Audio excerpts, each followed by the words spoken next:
This is my avatar. My mind is the controller, but my soul is the player. Because my soul could control my mind and my mind could control my flesh. And it's a whole... What's going on, y'all? Today I'm going to be sharing my whole theory of life with you. I call it the video game theory. It just makes life funner for me. It makes me want to achieve a lot more and work a lot harder. So maybe it could help you. I'm going to show you the graph right now. I call it the video game theory because I look at it as a video game. I look at it as a simulation, basically. Everybody in this world has a set list of attributes that they have. They just never grade themselves on it. Either it's skills, talents, or, mental, physical health, their wisdom, their power, their ability to take action. All these attributes they have, but they don't know about because they don't keep account of it, if that makes sense. I'm gonna explain it to you. I think it's very interesting and I like diving deep into it because it helps me move forward. It makes me want to read that book. It makes me want to eat healthy. It makes me want to strive to be better. You know how in 2K, when you first get your dude, he's a bum, like he's trash. Of course he's starting in college and he's bound to go to the NBA because it's a simulation. It's a game that people want you to play and you want to experience that whole crazy life of being in the NBA and being the best basketball player. But you may not have the physical abilities to do that in real life, so you stride to the game. Just like you may want to be a fucking combat soldier and kill a bunch of people and get the accolades for it, but you're not trying to go to war. Me too. That's why I like Call of Duty. It's like, oh yeah, I just killed like 36 people and only died 4 times. Yeah, but you didn't really do nothing in real life. Unless you're like pro, you're kind of just wasting your time with video games. I won't even lie to you. I used to be top 200 in Madden. I was raw. I think Madden 22, I'd be playing with the Ravens. I had Lamar Jackson, 2 fast receivers. I would switch my cornerbacks up. I'd move like my safety to cornerback because he was faster and he would never get burnt on like the streak routes. But I was in it. I was top 200. I think I broke like 150 a couple of times. I was raw. But then I just sat back and I was like, damn, I'm wasting my life. I'm like, am I gonna be top 10? No, I don't want to devote that much time. Damn, I'm really wasting my life. All right, I'm gonna let this go. Now I'm gonna start looking at life as a video game. Now that I'm looking at life as a video game, I feel compelled to boost my status, boost my attributes, and unlock certain accolades doing the things that I'm doing. Just like in GTA. If I was playing GTA, I would have to complete a mission to earn cash and respect. Of course, in that mission, I would have to like kill, rob, do things like that. I'm talking ethically.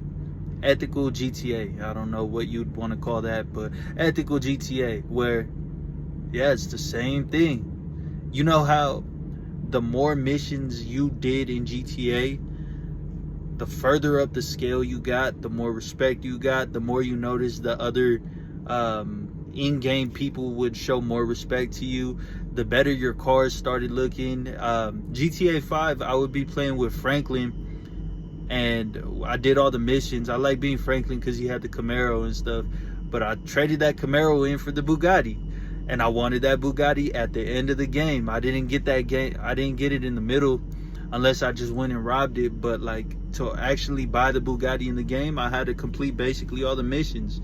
I had to do that over and over and over again, this monotonous, repetitive task. Same thing with real life. It's just a little bit slower and a little bit more boring. In GTA, in like 12 hours, you could get everywhere you need to go, and you could get any car you want, any house you want. You could live basically your dream life. You could be like a drug lord or whatever. So real life is just a lot slower. Real life, you have to, instead of shooting and killing, you gotta like read a book. If you want to improve your intelligence, you gotta read. If you want to get your mental health right, you gotta journal, meditate. You gotta start talking to yourself in the mirror positively. And every time you do that, you boost an attribute. You add an attribute to it. You get your own self-worth up. Every time you complete a task, your integrity grows within yourself. And you really got to scale that within yourself, honestly. I've graded myself all right here. I'm a 79 overall. And I graded myself based on physical health. I have a 78. Mental health, I have a 62. I'm being completely honest and vulnerable with y'all. Ever since I've been on the road, my mental health has been lacking. I've been driving like 11, 12 hours a day, and you don't really feel any control, especially at a company, because as soon as you finish driving 6 hours to get your load one spot, they're gonna call you up and be like, yo, I need you here. So you gotta drive all the way over there thinking, I thought my job was done. I was preparing to go to the gym, but nah, you kind of lose yourself in this, and you really have to make time for it, So my mental health is at a 62. My relationships are at an 83. They're good. They just could be better. Like, I could be more caring, more loving, more attentive of my family, of my girl, things like that. Career. My career is like an 80. I have 3 things in the work, but they're all in their embryonic stages, where they're all just little babies. Like trucking, I'm just working for a company right now, getting my experience, but I'm not an owner operator yet, much less a company owner. Amazon FBA, I actually have my product on Amazon starting like yesterday. I just have to fix up the description, and I have to fix up the pictures. But basically that was a lot of work. I didn't expect FBA to be that much work. I don't know if other people struggle with that as well, but I expected it to be 3 simple steps. 1, find a product that's gonna sell and gonna do good on the market. 2, hit Alibaba. 3, ship to Amazon and post your product. I thought that was it, but yo, when I tell you there's like 60 to 80 different tasks you need to do, instead of 3 simple steps, it's like 1, oh, this messed up. And a lot of the times it's not even your fault. It's just like either the website tripping or some like stupid little task that you have to do in order to make it work. I had to get my brand registered with Amazon after going through LegalZoom and paying like, I think $600 in total to get my EIN number, just to find out I don't even need my EIN number. I just need a registered trademark through USPTO. It was a headache, but I just kept showing up. I kept calling Amazon. It was always some Indian person. Keep in mind I'm Indian, so I don't know if this is racist or ignorant, but it's somewhere in the shades of gray in between. But basically they all had thick ass accents. I couldn't understand them. I'm on speakerphone driving, so I can barely hear them, and it was just difficult. It was difficult to get everything going. On top of that, they didn't really even want to help you out. They just wanted to be like, oh, okay, so you're good, I'll hang up now.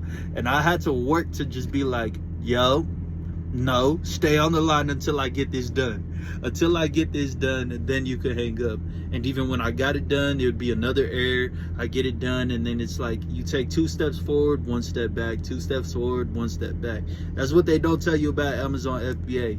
If this pays off, I think it'll be worth it. But yeah, that's to sum up my career. It's an 80. Also, I have my Close to God clothing line still coming. I'm still working on the sizing of it, so that should be cool. Financial, personally, I think financially I'm all right. If I compare myself to other people my age, I have around 35,000 saved up in different stocks like Robinhood. I have different crypto accounts. I have like 3 different crypto accounts. I have like 6,000 in 2, and you know what, I might have 2 different crypto accounts, because I have 20,000 in Robinhood and then 6,000 in 2 different crypto accounts. So it's like 30,000 saved up. But where I want to be and the money that I want to have coming in, I graded myself at 65, because that's just what I saved up over the years. But money coming in and money saved is 2 very different things. So yeah, I have a 65 financial. Character, I'll give myself a 91. I really worked on my character.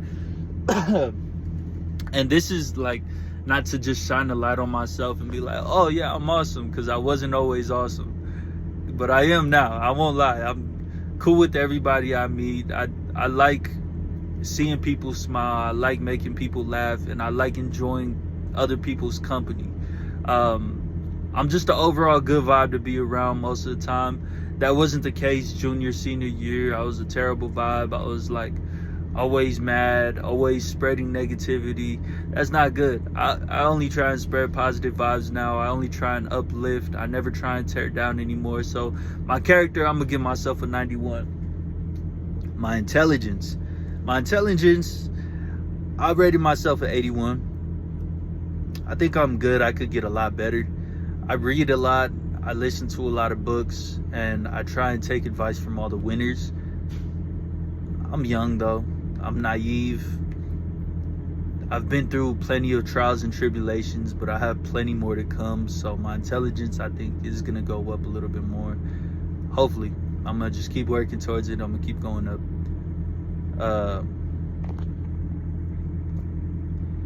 My power. Power is your ability to take action. It was in the 7 habits. That's a 96. I pride myself on my ability to take action. My ability to snap my fingers and make a decision and stick to that decision is very good. That's what got me leaving home in this uncomfortable last situation where I'm just in this truck right now, away from home 2-3 weeks at a time, 7 weeks at first. My ability to, all right, I want to start Amazon FBA. My ability to, all right, I want to start my clothing line. My power is very, that's a 96 out of 100. I pride myself on that. My ability to take action is up there. My security, low, 65. My security, my self-esteem within myself, it's low because I feel like I have so much to prove within myself that sometimes I could see myself getting insecure, feeling unworthy, and really having to recoup and regroup. I want to feel so secure with myself that I no longer feel jealousy or envy. But sometimes when I see the people I love around me winning, I love when they win. But sometimes the devil in me just feels envious, and I don't know what that is. I never want to feel that, but sometimes I do, and it's difficult to say out loud, but I really want to correct that. I want to be extremely happy for the ones that succeed around me, because we all need to be winners. It's not fun winning alone. I think it's just that you see other people winning while you're losing. Hey, it's just their time for them to win. That's all right, and I gotta understand that. And everybody gets their riches on God's time, and I just really gotta apply myself to that. As it's kind of a vulnerable part for me, but I'm working on my security within myself. I try and meditate. I try and journal. I try and understand my feelings. So yeah, that's gonna get better because I'm working on it, and I'm very, very, very aware of it. So I'm correcting it every single time. As soon as I notice it, I'm happy for him. Fuck that. My wisdom is, it was in the habits, or the 7 habits of highly effective people. Basically, it's almost leadership. It describes it as leadership. It's your ability to see certain values and principles and make them work together in your favor. That, and also like what you know, how to talk to people, things like that. I'll give myself a 78 because I feel like piecing things together and putting people in the right positions, though I don't really have too much experience, I feel like I'd be really good at it. Honestly, talking about it now, I'm probably lower. I'll probably be like a 71, 70. But yeah, I'll redo that one, 71, 70. My guidance also in 7 habits. I put that in there as well. That is a 97. That's basically your vision. That's basically how you see yourself and what you're moving towards. I constantly have that in my head. I constantly have that mansion on the beach in La Jolla, all these luxury cars. In particular, I want all white Rolls Royce Phantom with a box body. I think it's called a Masonry. All white with gold trimming and all white on the inside. I want it with that oak wood panel, with that luxury mega yacht that's just parked outside in my backyard, that I could see it. I could sip my tea and just look at the ocean, look at my yacht, look at the sunset. I have that all envisioned. My private jet, I have that clear in my mind, and I just want to bring it to fruition. So my guidance, yeah, that's a 97. My vision is clear. Exactly what I want, my vision is clear. That's my video game theory. I thought it was super interesting. It made... All right, so let me rephrase this, because I'm actually unlocking this right now as well. So I look at life as a video game. My body is the avatar, my face is the avatar. This is what I created throughout my consistent habits day in and day out. Now, of course, I could probably use a little bit more self-care, but this is my avatar. My mind is the controller, but my soul is the player. Because my soul could control my mind and my mind could control my flesh. And it's a whole loop. So I love it. It makes life so much funner for me, and it makes it so I want to work. Maybe this could do the same for you, but yeah, that's the video game theory.